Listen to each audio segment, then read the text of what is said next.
Welcome to the Disney Wedding Podcast.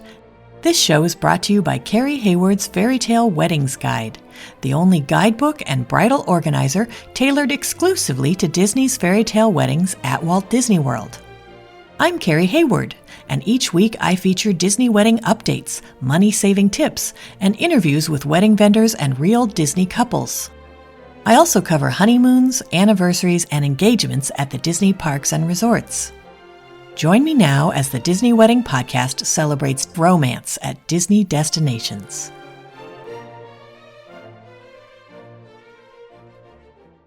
Today on the Disney Wedding Podcast, I am speaking with Disney bride Emma Hurst about her Wedding Pavilion ceremony with a pre-reception at Sago Cay and a reception at the Napa and Sonoma Rooms at California Grill at the Contemporary Resort. I thought you guys would be interested to hear how she chose all these locations and how she planned everything all the way from the UK and how it all turned out. So welcome, Emma. Hi, Carrie. Thanks so much for having me. Thanks so much for being on the show today. I always like to start at the very beginning and find out how you and your fiancé decided you wanted to have your wedding all the way over in Florida at Disney. So I've always been a massive fan of Disney since I was little. I went to Disney when I was 2 for the first time, and I think from then it just went from there. I've just been crazy obsessed, and then I got with my partner 6 years ago, and I think I just talked his head off the whole time about Disney and how we have to go to Disney World. And then in 2022 we finally went on our first trip to Disney World, and he actually proposed when we were there. So that was lovely. We stayed at Coronado Springs and he proposed on the 3 bridges. And I think when we were there, we just knew it had to be a Disney wedding as well. Disney proposal, Disney wedding. Yeah, it just had to be Disney. That's awesome. So how did your friends and family react when they found out where the wedding was going to be? I think most of them weren't shocked because they know me well and they know that I talk about Disney a lot. I think Danny's family were more shocked about it, but overall very happy. I think they all knew that they were going to turn it into a holiday as well. If they were traveling that far, they might as well come out for a good few days and make the most of it. So no, I think they're all very excited. Oh, wonderful. How many guests did you invite and how many were able to make the trip? So we invited 30 guests originally, and then a total of 27 plus me and Danny. So it was actually a really good amount because we expected maybe 5. But no, a lot more came out, which was just amazing. Did you guys set up a room block for your guests? So we didn't do a room block. Obviously, we had the option to, but with coming from the UK, we get quite a good deal on packages. So obviously, like the hotel and tickets together work out actually as like a better option. And because people were turning it into a holiday, it was actually cheaper for them to do like a week through the package, through Disney packages. So we didn't do a room block. That's great that you did the math, though, to figure that out, because I think sometimes people think they have to do a room block or something, and they don't. Absolutely. And I think because we knew people would be spending so much money going over, I just wanted to make sure everyone was getting the best deal, you know, for however long they wanted to stay for. So, no, it definitely worked out cheaper to do it through Disney packages. That's great. Now, how did you guys choose the day of the week and time of day for your event? So, with most weddings, I think the day of the week makes a massive difference. So a weekday is usually always cheaper, and that is definitely the same with Disney. So I think because everyone was turning it into a holiday anyway, it really didn't matter what day we were going to do. So it didn't have to be the weekend.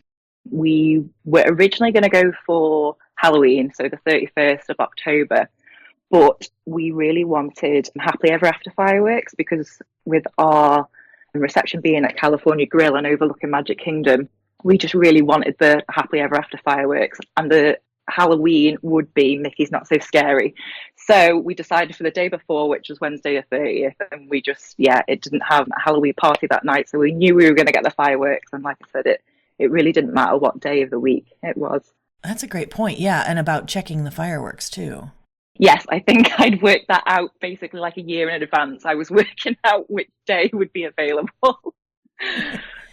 Well, that's also a good point because I know folks in the UK who plan trips to Disney like to plan them really far out. And sometimes they get stressed because with Disney weddings, you can't start planning until about 16 months out. So how did that work for you guys? So we were obviously telling people like, this is the date we're going for. And everyone was like, okay, great, great. And then we were like, but we can't actually confirm it until 10 months out because we actually haven't started planning with the Disney wedding planners yet. So obviously everyone just had that provisionally booked in. And then when it came to 10 months and we actually got the date, obviously, luckily, no one else wanted that date as well for the Wedding Pavilion. So we were very lucky, but we just had to say to everyone, like, it also may change by a day or two in case we can't get that date, but everyone had sort of freed up that whole week, so we could have changed if we'd needed to. So how did you choose your ceremony and reception venues? For the ceremony, so obviously went with the Wedding Pavilion, and I think because we're from the UK, so we're not used to the heat, and we would have loved to do an outdoor wedding to make the most of the Florida weather, but we knew if it was too hot, and with it being October, it's still quite warm, we knew some people wouldn't be able to cope if it was absolutely scorching. So we were like, the Wedding Pavilion is absolutely gorgeous. It's very sort of traditional. It's very Disney. It's very princessy. So we just thought that was the perfect place. And we did like a little tour in 2023 on our next vacation, and they had an open day so you could go and have a look around. And I think as soon as we walked in and just saw how beautiful it was, we knew that the Wedding Pavilion was for us. And then with having Sago Cay just around the corner to walk to was perfect for the cocktail hour. And then obviously the big decision was for the reception, and we knew we wanted the fireworks over Magic Kingdom, so it had to be California Grill. And it was just amazing that we could book those two private rooms, the Napa and the Sonoma Room, just to have that sort of a bit more of a traditional wedding, that it's sort of like away from everyone else. So yeah, it was great. Now that's interesting because your group size would have just fit in the Napa Room. So how did you decide that you wanted to add Sonoma also?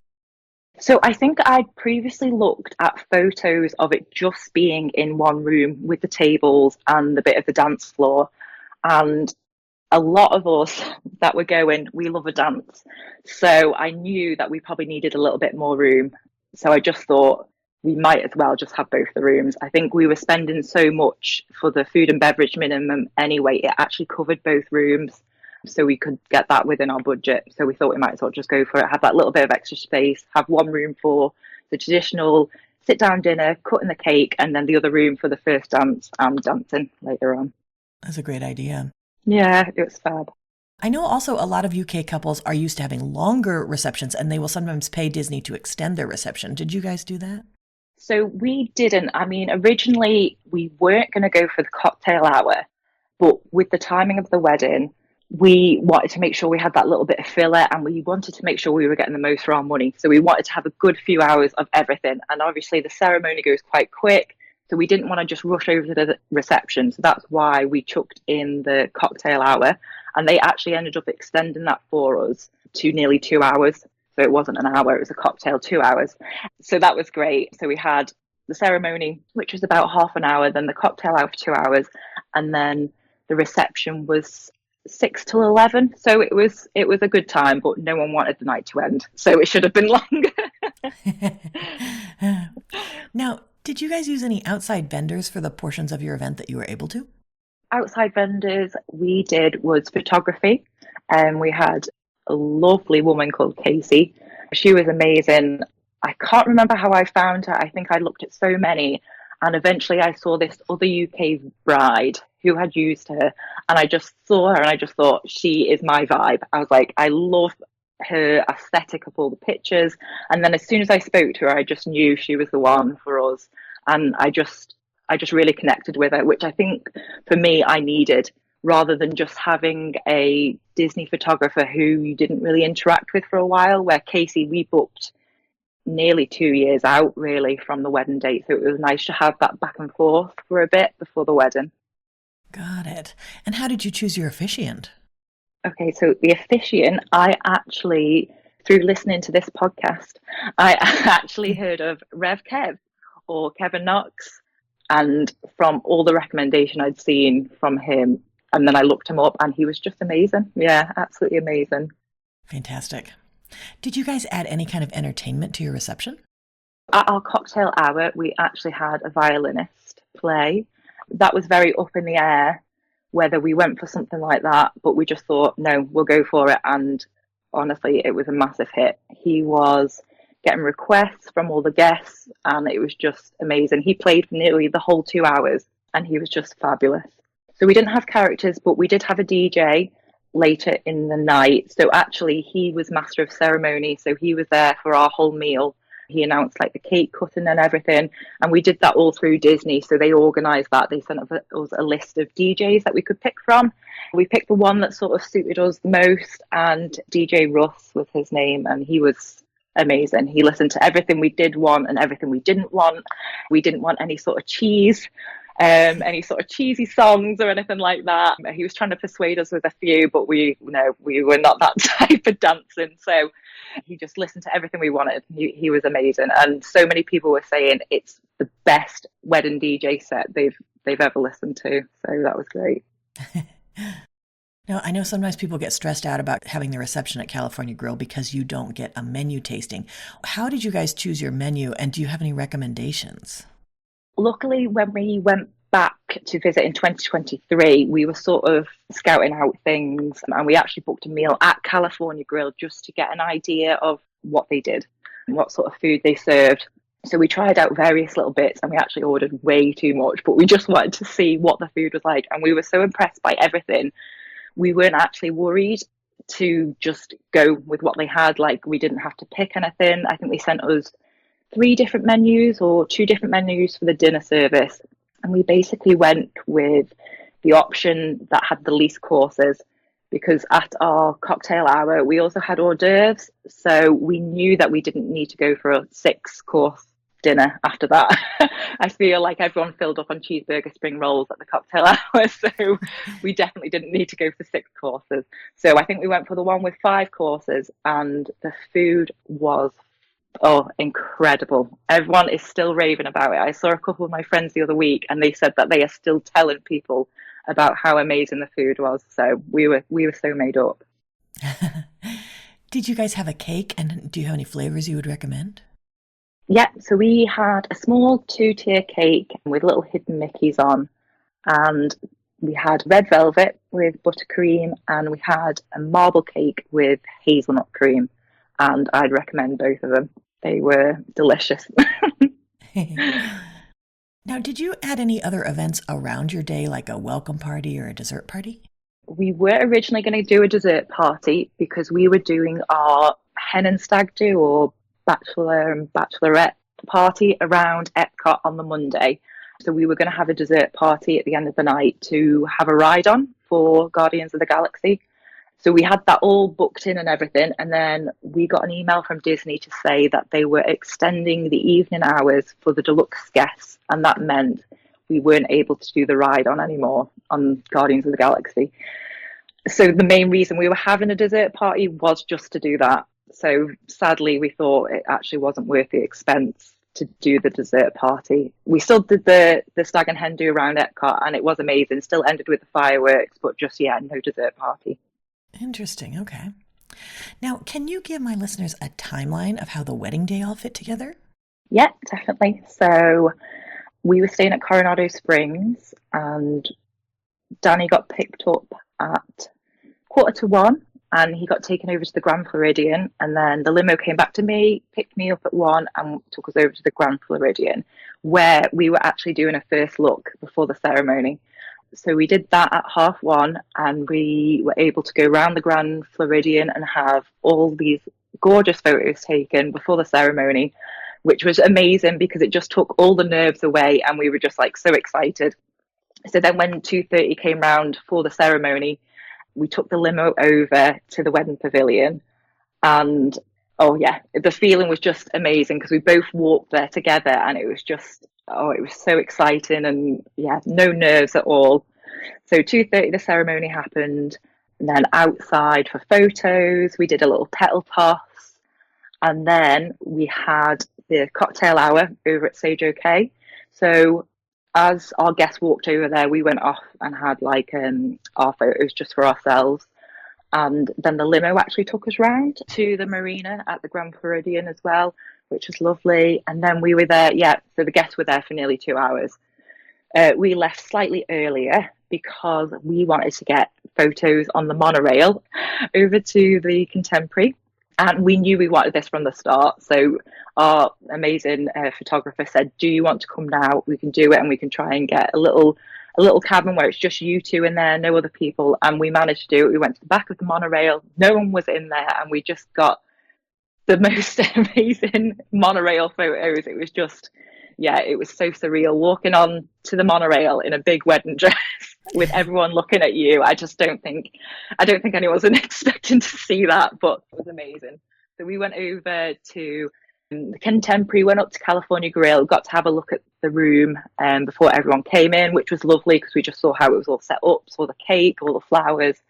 And then we sat down to eat at 6 o'clock, which was nice, and had lots and lots of food, 5 courses of food.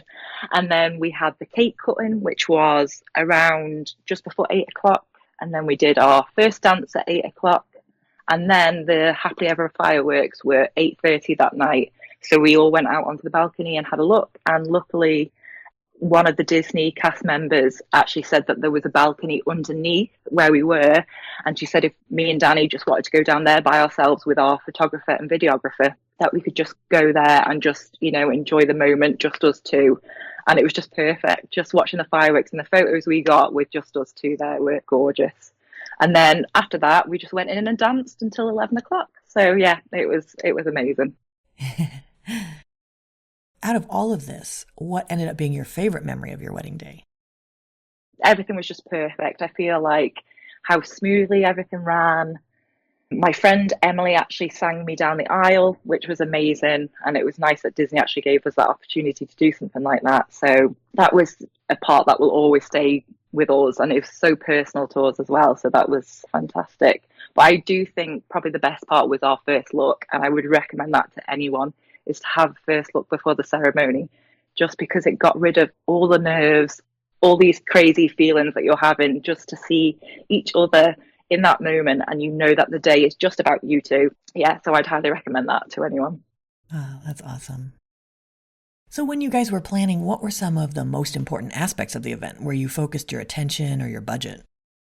So we went in with a budget in mind, and I think I've always known where I wanted the budget to be spent because I'm actually a florist. So I knew for a fact that I wanted a lot of the budget to go on the flowers, and I knew they were going to be more expensive than normal sort of florist. So I'd already set aside quite a big budget for the flowers. So my partner just had to go along with that. That was happening anyway.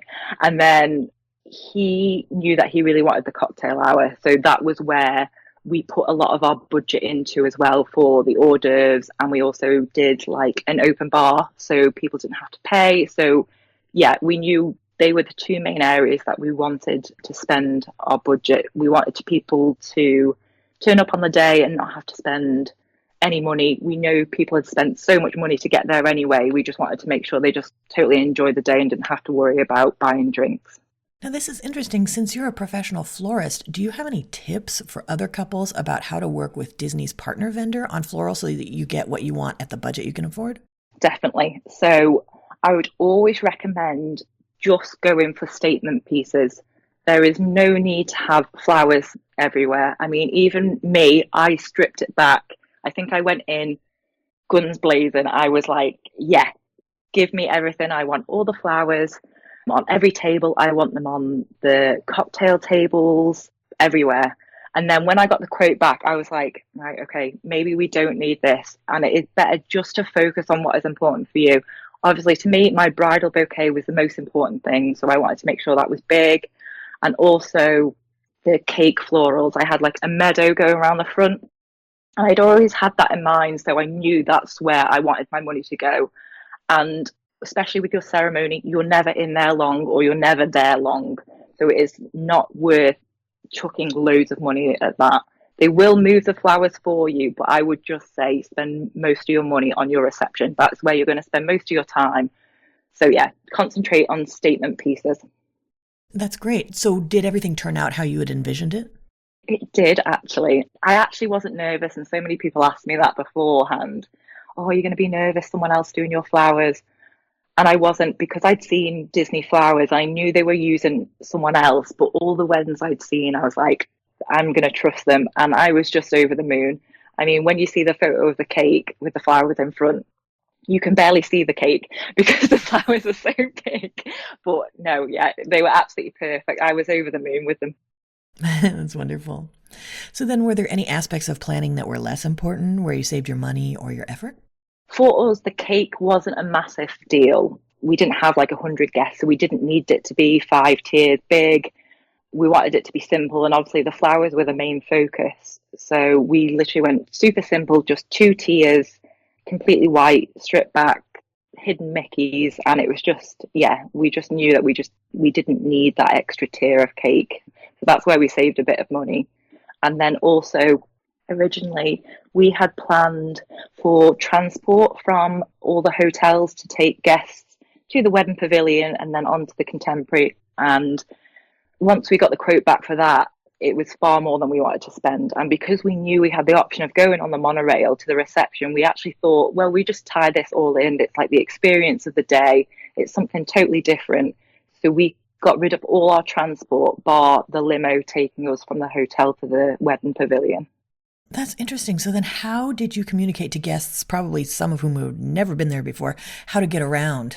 Yeah, so basically, we mapped it out for everyone and just told them exactly what time to leave the hotel, how long it will take. We timed everything out. We'd walked pathways to see how long things took. We just mapped it all out for them. And luckily, there had been people that had been to Disney before. So I think everyone just sort of tagged on to someone who knew where they were going. And luckily, when I turned up, everyone was there. So no one had got lost. That's a great idea, though, to time everything out for your guests. Yeah, I think it was just so nice that we had that vacation before just to map it out for everyone, really. Now, did anything go wrong or just not turn out like you expected? So I was thinking about this, and in all honesty, and I know probably a lot of people say this, I can't think of one thing. I'd heard so many people just little bits like they played the wrong music and things like that. And I think I went in expecting something to happen, like, and if it does happen, it happens. It's not the end of the world. But thinking back, I can't think of anything that actually went wrong. So we were very lucky. Fantastic. Was there anything that seemed like a big deal beforehand or you were worried about and then it turned out not to be a big deal?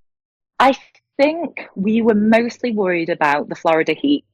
With being in such a big wedding dress and my partner Danny was in a full 3-piece suit, we were slightly worried about how hot we were going to be. And even though we were getting married inside, having photos outside and the cocktail hour outside, we were worried about that. But luckily, I think it was 31 degrees that day. That's Celsius. um, we work at different over here. I'll leave it to my listeners to do the conversion. Yeah. But yeah, so very hot for us. And there was a slight breeze that day, so it was amazing. It just couldn't have been better. Just to have that breeze, we were absolutely fine. We were outside for maybe nearly an hour getting photos, and we just weren't even hot at all, which is crazy to say in October in Florida. It was, yeah, absolutely perfect, nice and breezy. Fantastic. Is there anything you would have done differently, knowing what you know now? I think maybe I would have thought about changing the day that we were doing the dessert party. Looking back, I kind of wish that we had done that just to get that ride on experience. I think the photos would have been great to get us all on there together. So yeah, that's probably something I would have done differently. I would have maybe sort of tried to arrange a different date for that, but it was fine either way. Interesting. Okay. Do you have any other tips or advice for future Disney couples? Yeah, so I'd say if you are debating whether to do a cocktail hour and your budget can stretch to it, I would say 100% do it. We absolutely loved having that time between the ceremony and the actual reception with the sit down meal. We love to have that time to chat to people, and especially with it being outside, the drinks were flowing and the violinist playing was just, oh, it was like a dream come true. So it was just nice to chat to everyone before going down and having this 5-course meal. So yeah, if your budget can stretch to that, I would definitely recommend a cocktail hour. And also just to enjoy the day and soak in every moment, because it goes so quick. And we think about it now like it just went by in a flash. So you just have to enjoy every second, soak in every single moment. That's fantastic. Well, Emma, I think you've offered a lot of great tips and advice for anyone who's interested in getting married or having a vow renewal at Walt Disney World, and I appreciate you taking the time. Oh, thanks, Carrie. I've loved this. That's our show for today. I'm your host, Carrie Hayward, inviting you to join me again next week for another episode of the Disney Wedding Podcast. Past shows and tons of photos for each episode are available on my website, DisneyWeddingPodcast.com, or listen in your favorite podcast app. And for instant answers to all your Walt Disney World wedding questions, check out Carrie Hayward's Fairy Tale Weddings Guide, available as an interactive ebook with continual free updates at fairytaleweddingsguide.com.